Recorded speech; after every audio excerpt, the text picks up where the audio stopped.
guys, you're back with me, Kevin, and we hope you've learned new things about the F&B segment after the last few rounds of interviews. But as consumers, your buying power can affect a whole lot more industries that we simply cannot overlook. In our final segment, Jen and Jesse will interview our guests about new solutions. The topic is called Pivoting Quickly, Co-Create with the Private Sector. The guests are Mark Singh, President of the Malaysia Watch Trade Association. The Malaysian Watch Trade Association was founded more than 60 years ago in 1954. Now, since then, the MWTA has increased its membership, bringing its members and the watch industry in Malaysia together. How are they getting through the pandemic? You're about to find out. The second guest that we have today, Nitesh Malani, the chairman of Yayasan Usahawan Malaysia. Yayasan Usahawan Malaysia, aka Mypreneurship, is an NGO that serves as a platform that supports the development of young entrepreneurs and help them achieve their goals while sustaining their core values. The third guest we have for today, Mr. Francis Teo, the president of the Malaysian Association of Convention and Exhibition Organizers and Suppliers, MACEOS. In the beginning of the pandemic, Mr. Francis Teo was already advocating to pivot to event digitalization, which will complement the industry. Fun fact, that's exactly what we're doing today. Wherever I am right now, it's actually green screen. Pretty mind-blowing, right? How are we gonna go from here? Will this be a future trend? Well, I can't wait to find out what these experts have to say. Jesse and Jen, take it away.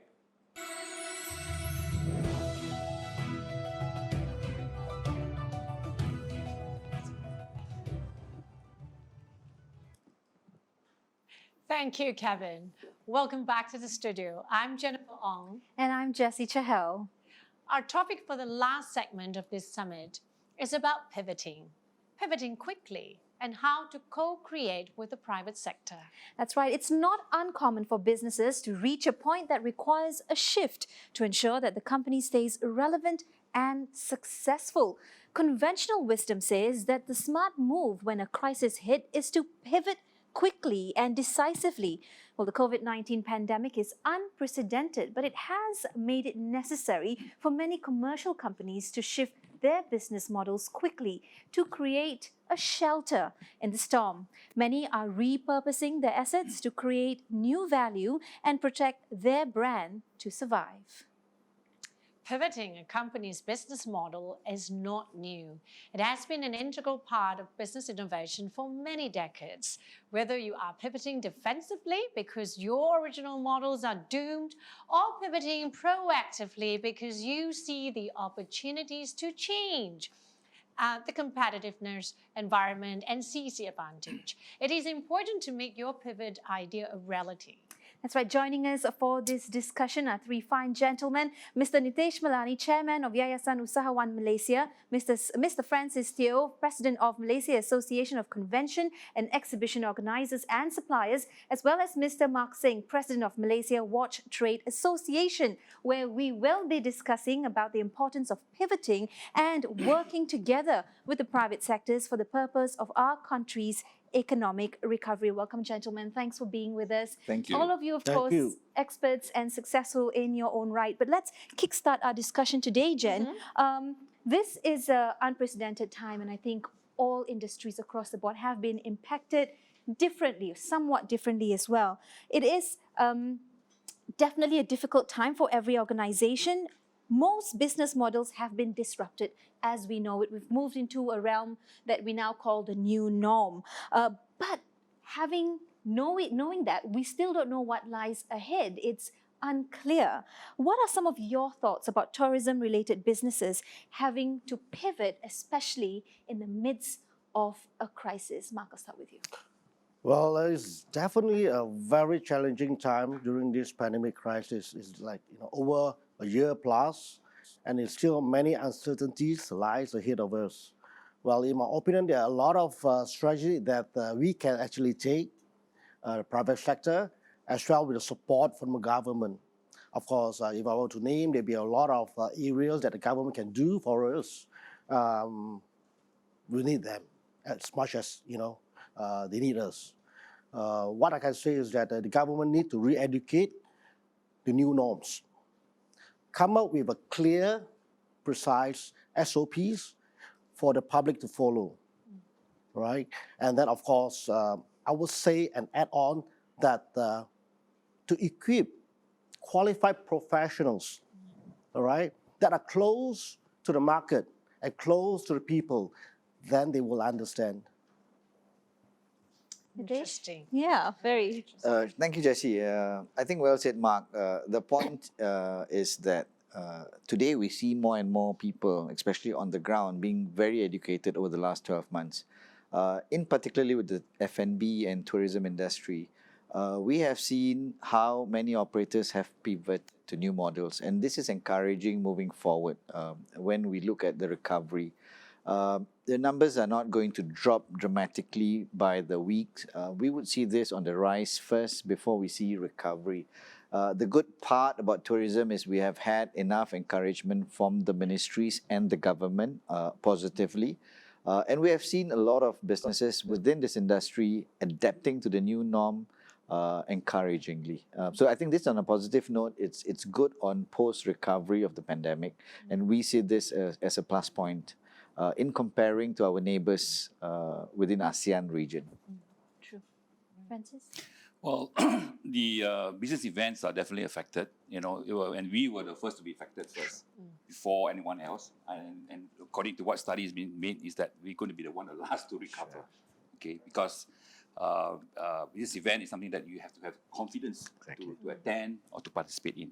So in this period of time, a lot of our members, a lot of our association members in the industry, they have actually gone to, because the first MCO, they were like, okay, this is just 3-month thing, we'll get back into business by mid of the year. But when that didn't happen, they look into what resources they have and how we are going to do it. So that's where the conference organizers has gone into webinars, into virtual events. Booth contractor has gone into creating virtual booth as well. So I think we learned a lot from this pandemic as well. So in this case, they're doing slightly better, but definitely we hope that the face-to-face events will come back soon. With that human touch and interaction. Yeah, we need right? that. We need that. That's right, Yeah. Jen. But will the MICE business, the MICE and industry, will it get back to pre-COVID state? Even if it was 2-3 years later, do you think that it will get back there, or they'll be actually going into hybrid models? The thing is that we know is that digitalization is going to stay. Face-to-face is going to still be there because we need to meet. Yes. We have to meet. We are a social animal. We have to meet. So what we foresee is that every event there will be more of a hybrid element. There will be an on-site event, which is smaller in numbers, in participation, but you will see that there will be a larger numbers on the virtual side. So it will have a hybrid model. Okay, right. So it will take some time to get that what was before, pre-COVID. I think another 2 or 3 years. Right. Another 2 or 3 years before we get to that. So that's a rough estimate of time frame given. Having said that, last year, or rather 6 months ago, we thought it was over, or we were coming towards an end. Mark, you wanted to add? But I was reading an article, and a friend also told me, just last week, the Paul Tan Automotive News, fantastic. It's like 561 cars worth 80.5 million sold within 2 days. I mean, that's a big thing, What does this say about spending power within the country? Because, we know within the region as well, we are performing perhaps better in some sectors. SMEs also, entrepreneurs we see emerging on a daily basis. But what does it say about our spending power? If I could take that, Mark. I'm sure Mark has better statistics than I do in terms of people buying expensive watches. And based on what I hear and understand from the industry, watch sales are skyrocketed. Watch distributors don't have premium watches to sell. I also was made to understand, like you said, cars. Premium car distributors don't have cars to sell, simply because there's a lot more people buying expensive cars. The point here, Jesse, is that the fact is people were not able to travel. There were a circular market of people made a lot of money, did well within the pandemic, innovated, pivoted their business models, and we saw a huge amount of revenue being generated out of these businesses. we've been talking about the new age industry of investments, right or wrong, I don't know. Cryptocurrency. The cryptocurrency trend has already picked up among the younger generation. We see new and new millionaires being born by the day. Somebody who is 20 will tell their parents, you took 20 years to build your wealth. Pop, I did this in 2 months. Yep. So there's a lot of new generation that has come up as young entrepreneurs, successful enough. So I presume for the business community and growth, and then particularly, we're talking today about the tourism industry. Here you go, you have a new target market that is ready to spend a lot of money on you. I can understand what Francis says about MICE and convention. It's going to be, I agree, the period of 2-3 years, it's the reality of things. I think it's going to be longer for international travel to get back to normal, because I think there's been a vaccine or a passport war that's happening internationally. Countries are dominating the vaccines and the passports that they issue. For example, we're made to understand that China is not recognizing a US-made vaccine or an Indian-made vaccine. Is this the reality of things? When will travel happen again? I think these are question marks. That's yet to be. The thing is this, okay, so Nitish, I agree with you, the fact that we can forecast, and predict that things will happen in 2-3 years. But in the meantime, Francis, what can the MICE players do? I mean, you can't wait through 2-3 years, for international borders to open. People are going virtual. They are going to, on that scheme of, in that area. So what do convention centers do in the meantime? Well, it's a good time for you to look at your product and what you're doing, and it's a good time for you to kind of re-engineer your product, see how well you can, repackage it, repurpose it to another use. There's some centers, they convert it into a vaccination centers. Some centers they actually have gone in for long-term lease to a like a logistic. Logistic is something that is moving in terms of this. So these are the time actually with that we need to just get ready, prepare. Definitely we have hope that the business will reopen. It's just now is that we have to take time and look at how can we do things better. And I've been going around and say this to I heard it in another webinar that you don't waste a crisis, because a crisis makes you do things that you don't usually do in normal times. Yeah. Yes. Right? So Having said that, what have you done within your industries or your sectors differently come COVID-19? well, right now that when we know that this kind of virtual event is going to come in, we actually have our own green studio also. So most convention center right now would have a green studio. And it's going The to be a new norm. default. Yeah, it's going to be a norm thing that to have. It's not to say, nice to have, but it's a must to have kind of thing. Because hybrids are things that's going to come in. So we have got that. We took this time to build our own green studio, and we have been toying with the how it works and things like that. Because all these are new to us. 2 years ago we would not know what green studio. Yes. So we took that time to look at products that we can do, and also that just repackage what we can do, and we feel that events are much more. Then when we have the hybrid event and you have the live event, live event is going to be more premium. Sure. It's going to be more premium compared to a virtual event.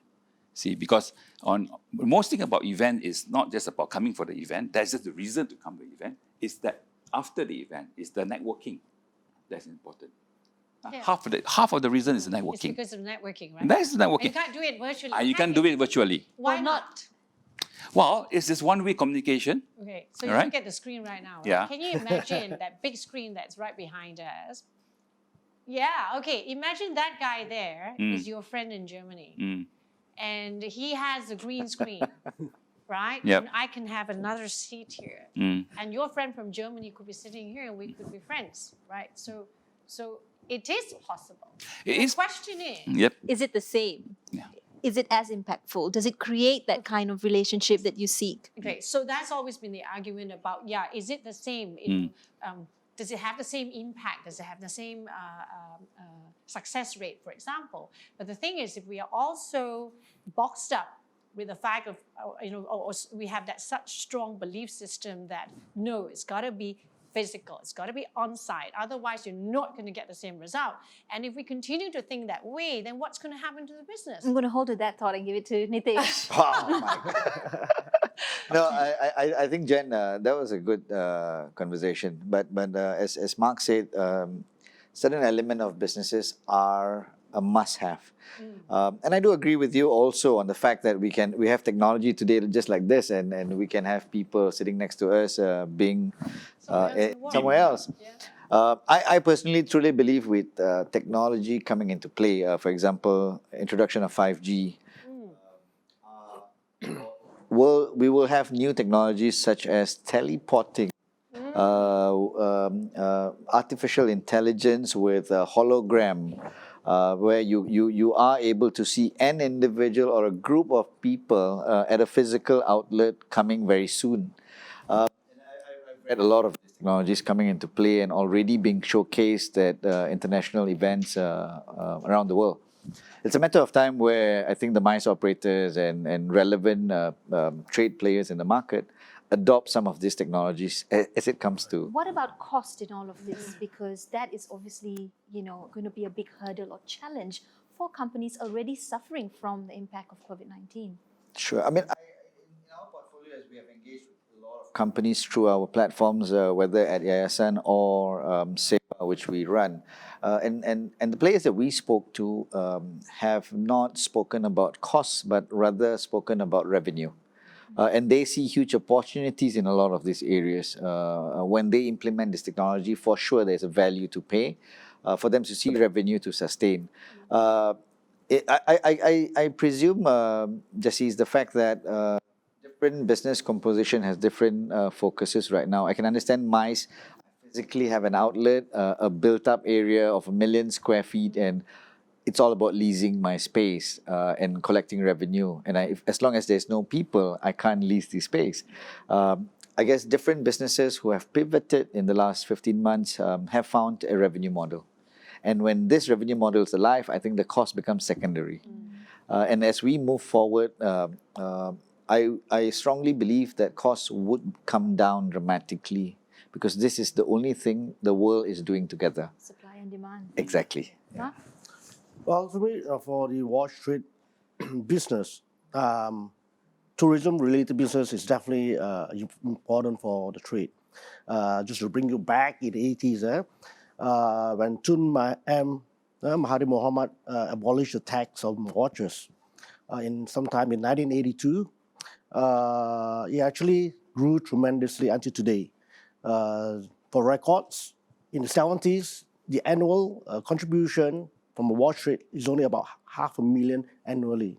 And today, in Malaysia, you're talking about a near 3 billion watch industry annually. So there's from a 500,000 less to a $3 billion industry, and it's a huge growth. And all definitely is tourist-related business matters. Because over the years, of course, with the hard work of my fellow members, today Malaysia is known internationally. Place to buy a watch. A good selection of brands and pricing. You can name all the legendary brands, you can have it in Malaysia. Wow. Yeah. That is the watch industry. Of course, like us, we also look at on the basis of whether it's going to be a B2B basis or customers basis. For example, like the initial earlier on the example that I say that the Paul Tan case, it is more like a consumer basis. You come in with a strict governed SOPs, they come in, they buy, they book, and they go off. But of course, for the watch industry, we do have this called the B2B, the industrial to the industrial. Okay, obviously we can't have international travel in, or we know neither do us can travel out.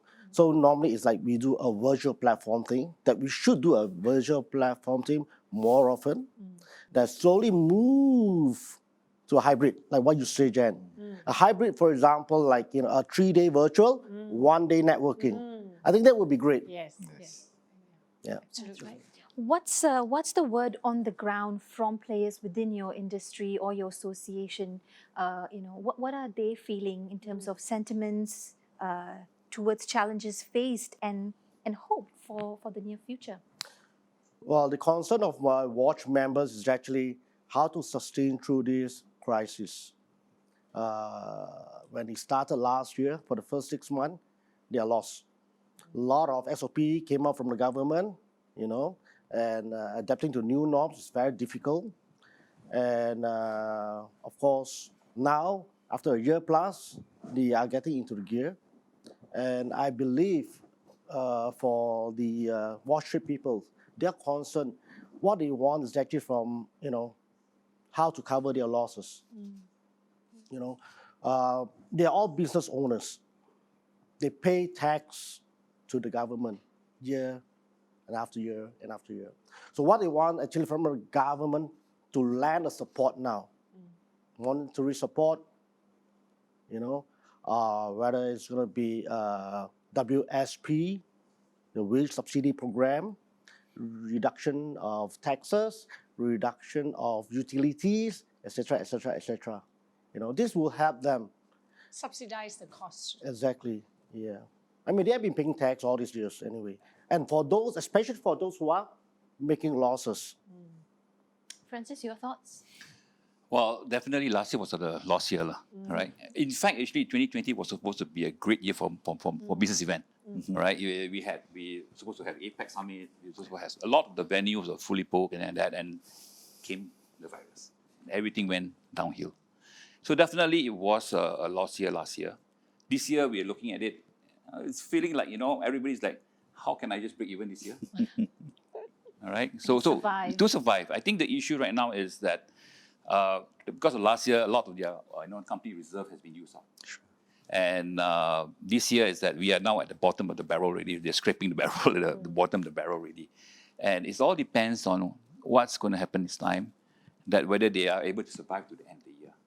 So what basically the member wants is that that we are allowed to still to do events, that they can find ways to do some form of event, no matter how small or how smaller size or whatever, at least they are allowed to proceed with their business, right? Because we know that if we keep asking from the government, we want more help, and the Prime Minister already has mentioned, they really got no money. So if you keep asking that, it's going to be quite, it's going to be a waste of, it's going to be difficult. So I think the most important thing right now is we hope that we are still allowed to do events. In fact, before this CMCO was reinstated in March 5th of this year, we were talking to the government that during MCO, we are still allowed to do events, but of a smaller number, 250 packs and below. Okay, so we have that in place. Touch wood that we won't go back to MCO, but at least we got that assurance that some form of events can still happen. With the number 3,000 today, Francis. But the thing We is, pray. so the interesting part here is what Nitish was saying, right? When you find the revenue model, then you worry the cost becomes secondary, right? So and then what Francis say is about we continue to seek for subsidy from the government, it's going to dry up anyway. So the point is to be able to monetize, pivot and monetize. That's a key, right? And remain sustainable. And remain sustainable. And then with the subsidy, then it helps you more. But the question now is, in order to pivot and monetize, there must be some loosening of guidelines, not guidelines and rules, certain rules, where it then gives you the opportunity to monetize. At the moment is that, like you say, you've got the space, but there's no people, there's no business, right? Because of the strict guidelines and SOPs, you can't do this, you can't have events, you can't have so many people. That means then the opportunity to monetize has been taken away. Then what money are you talking about? So in that context, right, what is your opinion? What's your suggestion? How do you think the relevant authorities, the relevant ministries should loosen up a little bit so that there is potential for your members to earn some income and instead just relying on government subsidy. So Yeah, This for us is that, as I said, that the government let us do our events. I mean, we've been following the SOP like to the dot. All right, everything that they say that we actually, put the SOP into the microscope. Say, okay, this is way, all right, okay, make sure everything is done, anything like that. So we've been following whatever the government is mentioning. Everything's there. But just the thing is that, first of all, for us to do this, we must always have the confidence of government. Now we have got the confidence by government by allowing events to happen during whether it's CMCO or RMCO or even MCO. But the challenge right now is not about that. The challenge now is the confidence of the public. Confidence of the public to come out. Okay. Is it safe to come out right now? Kind of thing like that. Right. So slowly we have got the confidence of the government. Now is the matter of how can we get the confidence of the stakeholders to come out to do events, the organizers.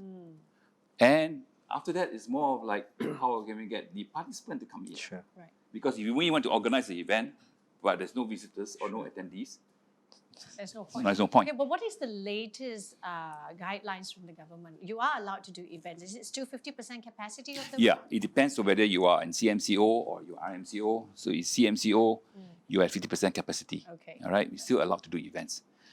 Even though, as I said again, even though we're allowed to do events at 50% capacity, people still don't have the confidence. So that's the things that we want to inform the public that everything, your safety is our concern. That's right. Right? We have all those thermal scanner, we have all this, we got the health declaration, anything that you can do. In fact, recently, yesterday I just had one event in our venue. Only 17 packs. But before these 17 people went for this corporate, to their own company events, all of them were doing testing first before they come in. Wow. Swab test. I mean, it's a straight rapid test. I mean, you know the result straight away. I'm not sure how much it costs for that thing.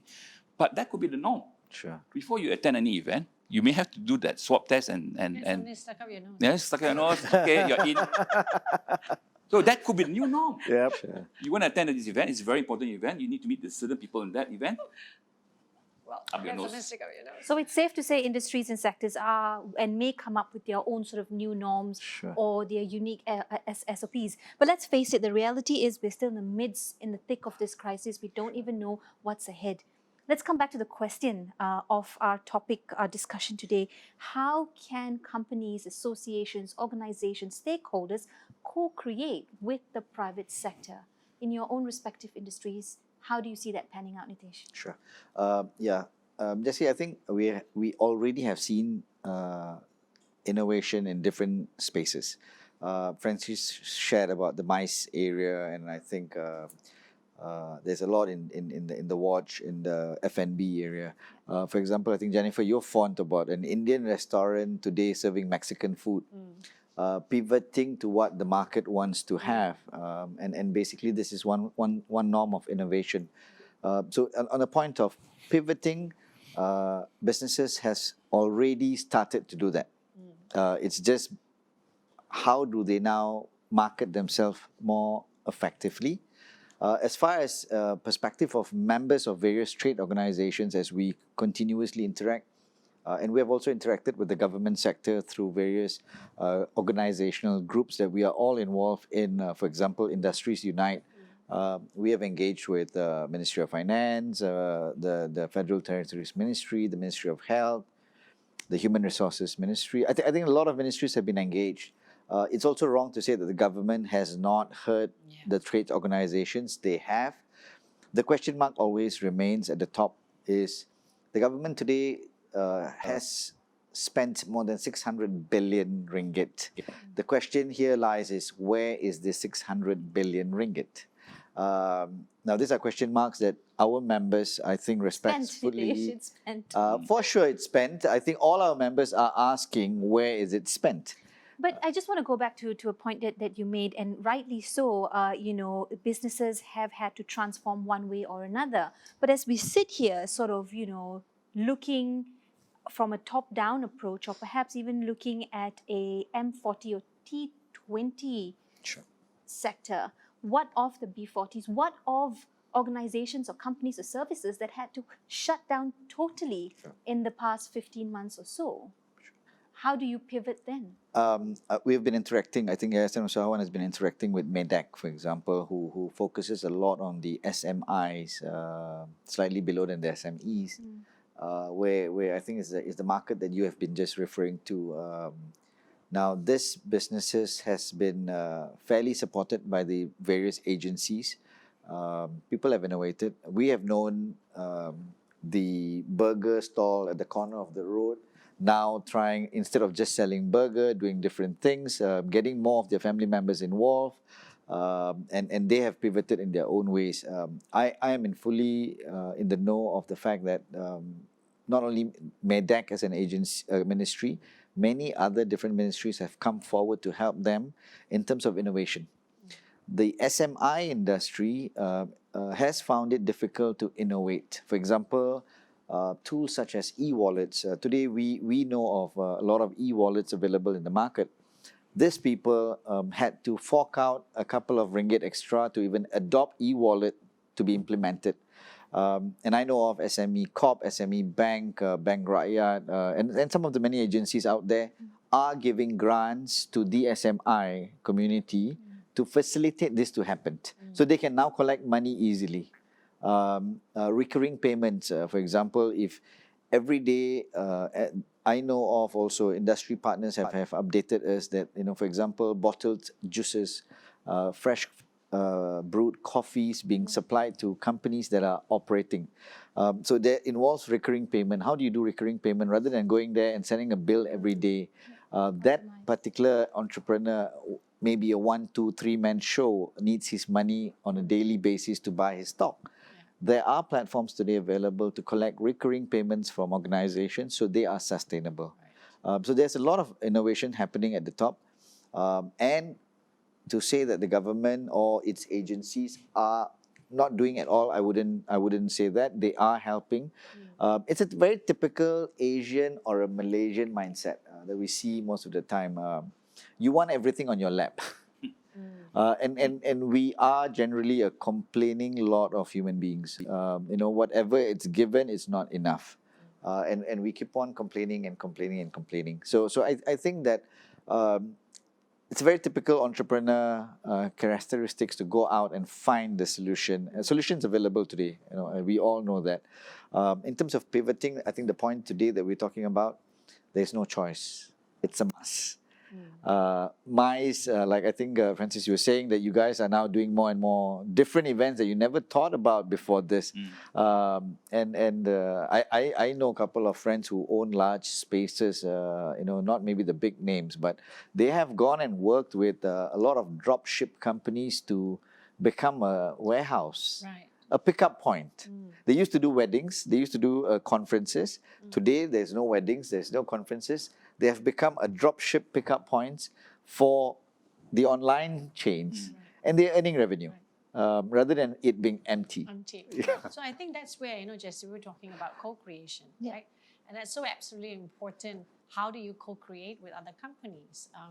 In terms of cost, like you talk about technology, having a green room could be costly in terms of investment, but if you collaborate with a studio, for example, collaborate with a studio like that, then you don't talk about costs. Sure. Yeah, you talk about shared revenue, for example. Sure. And that will help companies to stay alive, isn't it? Yeah. So.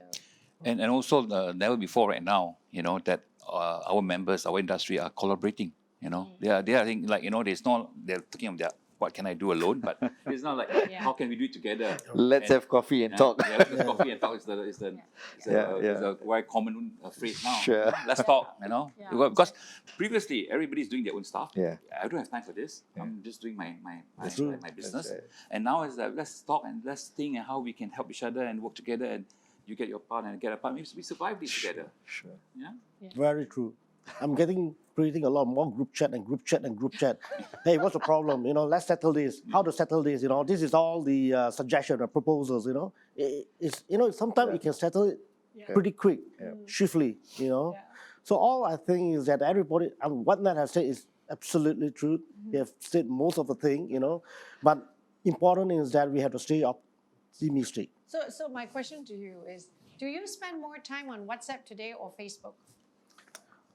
Well, equally. Diplomatic answer. Very.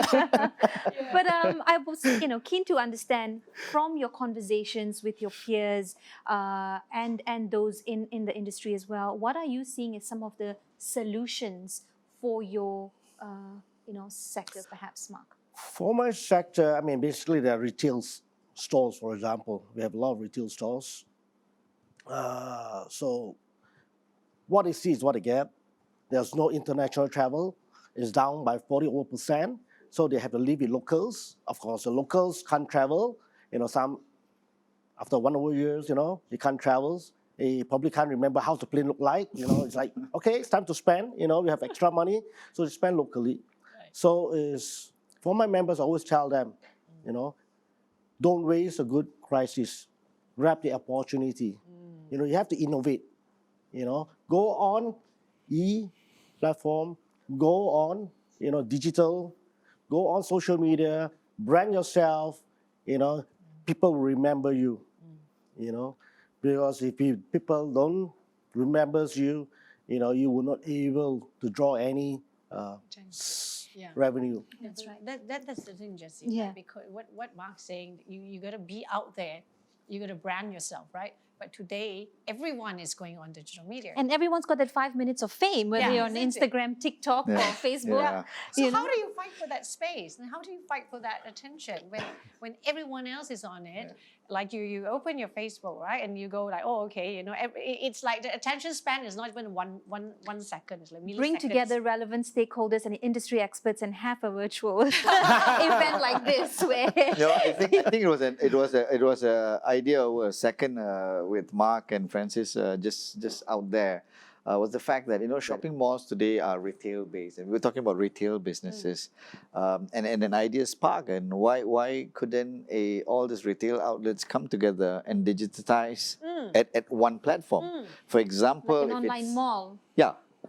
If it's, say, a particular mall, let's say Mid Valley, for example, why it can't be midvalley.com, where all these retailers are put on there and then marketed to the Like an world. e-commerce E-commerce, perhaps, So there are a lot of people who may not be as globalized Tech-savvy, and yeah. tech-savvy as some big brands. International brands has the facilities. The local Malaysian brands may not be as tech-savvy.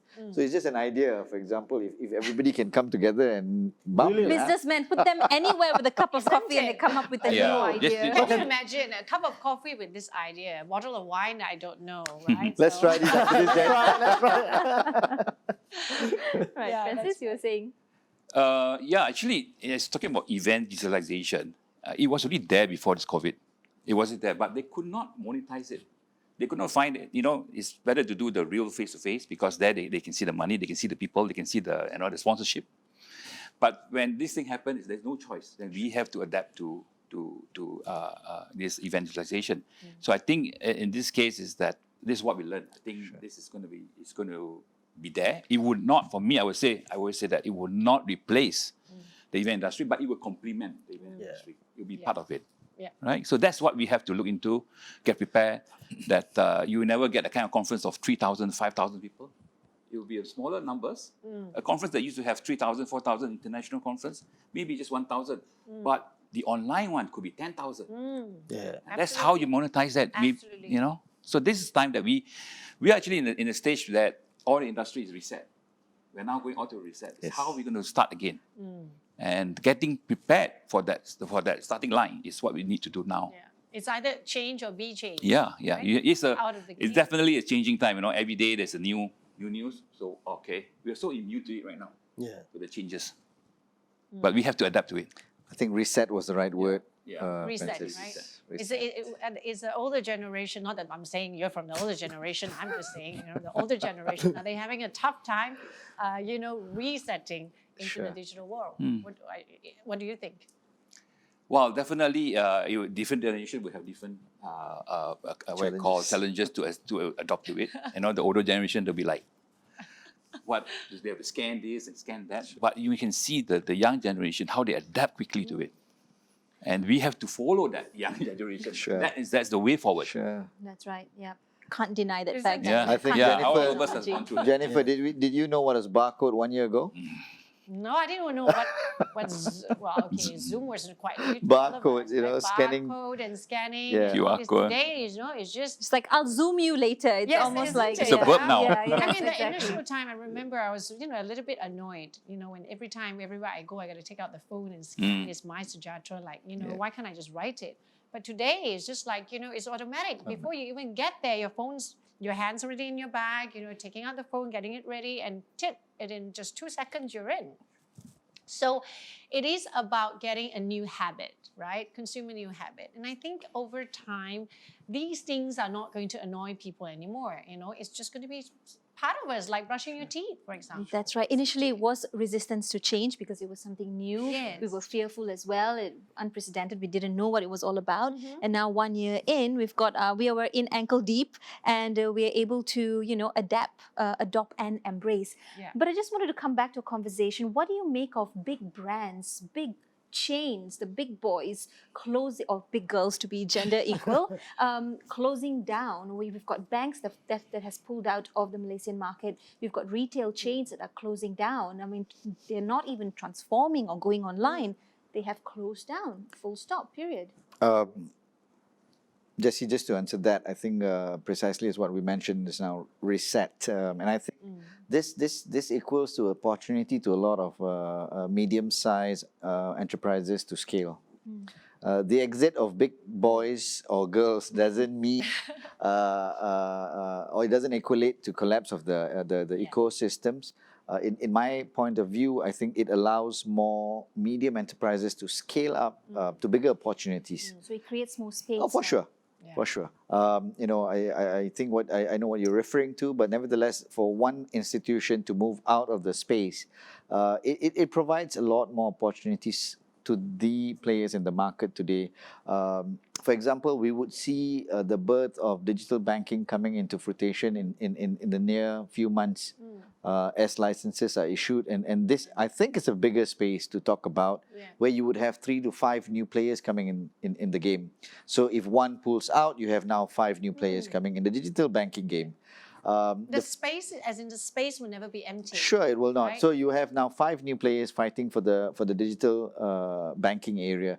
Products and services among the same thing, but now the way that's done, it's a bit more unique.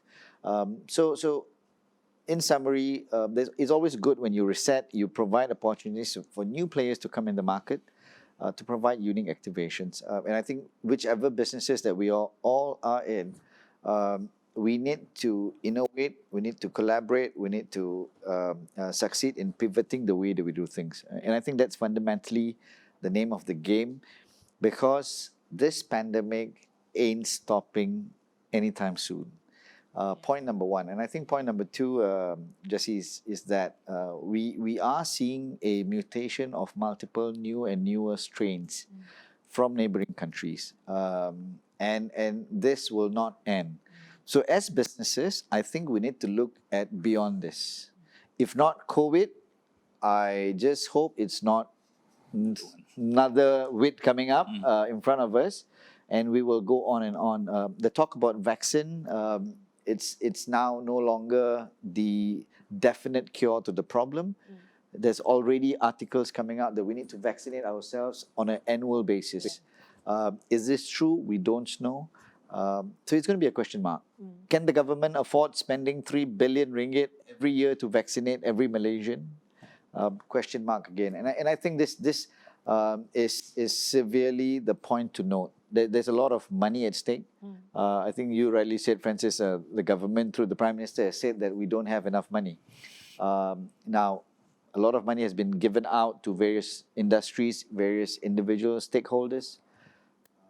Has this money flowed down to the industry that we're talking about today, tourism and maybe the SME industry? I think there's question mark. There's still a lot of grumbling on the ground. Right. SOPs, I think Mark said that SOPs were deferred by the hour, not by the day. And this didn't allow all our businesses, members and entrepreneurs on the ground to function as they would like to. The F&B industry, for example, had to change, hire and fire people on a daily basis. Today I can operate, I hire 5 people. Tomorrow I can only serve 10 people. I need to retrench 3 more. How do I retain my people? The hotel industry is the same. I think, good people have left Yeah. to start different Different. endeavors in their lives.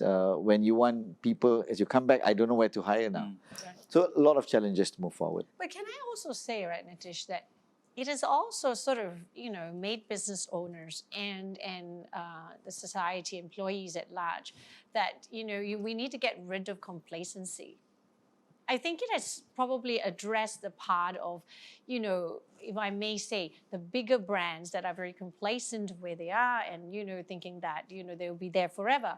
And also companies who think that they're very comfortable, so complacency sets in, employees, complacency sets in, And is it also a reset button for everyone to wake up? And like the session earlier, I was asking all the hotel owners, what's your wake-up call? What is your wake-up call? Well, we have said all for a cup of coffee. The server one will tell you more. Anyway, well, I mean, Blackmail. well, learn from valuable lesson, and we have to march forward. That's what I'm going to say. Stay optimistic.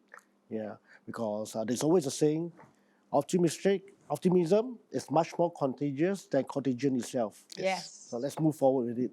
Correct. I think the wake-up call, Jen, is simply the fact that in the past, pre-pandemic, we never had bankers coming knocking on our doors. Today, as big or small you are, you have bankers coming knocking on your doors. Hey, can we do some business together? I guess it's become that point. It's become the point that you go to the ground and meet your customers and do different things. In the heydays, everybody was doing well.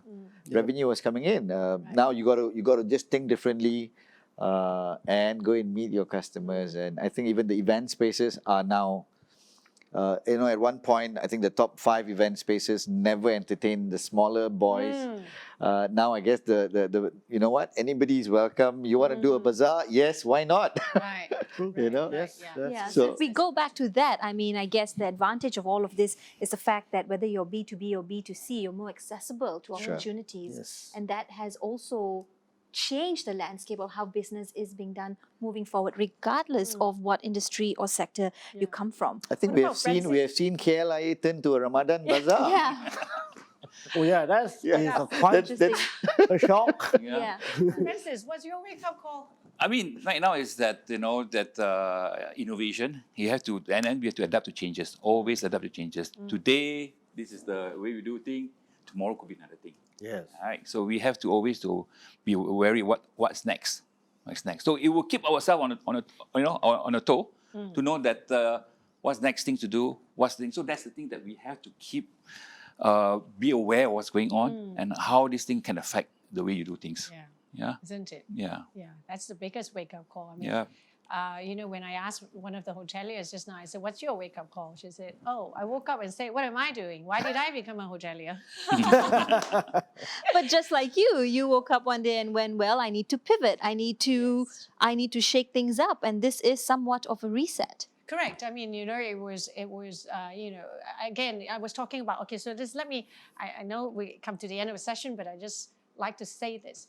Now, early on, I said, if we continue to think in a box, right, and with carrying such strong belief system that, no, we can't change, no, this business, no, you can't do it because this model is doomed or whatever, now that is going to be your dead end. And exactly that was what I did. I said media is dead. Why? Because one of the biggest media company closed. And I said, if they can't survive, then what am I talking about, right? And I said, oh, that's it. It's gone. 26 years. Going to say goodbye. Have a box of tissues. And trying to do FB Live and thinking that, okay, maybe that's the way to go, but it's too slow. And until I came, of course, then I was introduced to the owner of this studio, Cloud Events, and then we started discussing over Cup of coffee. Coffee, wine, and then it went to wine, and then I said, I said I need to say goodbye to my magazine. It's been 26 good years, and he looked at me and said, "What are you talking about?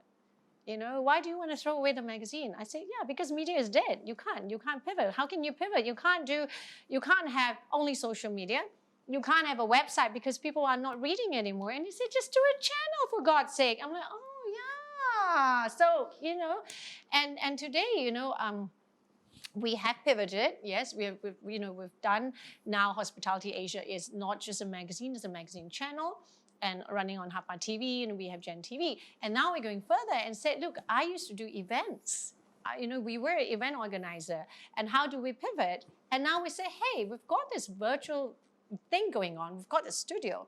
So now Hospitality Asia is not just doing magazine channel. We are also doing event management in terms of virtual events. So we do virtual events. We organize seminars, we organize conferences, we co-create with anyone out there who needs to do a brand launch, product launch, whatever that you want. You do a wedding, and get it Virtual. streamed, right?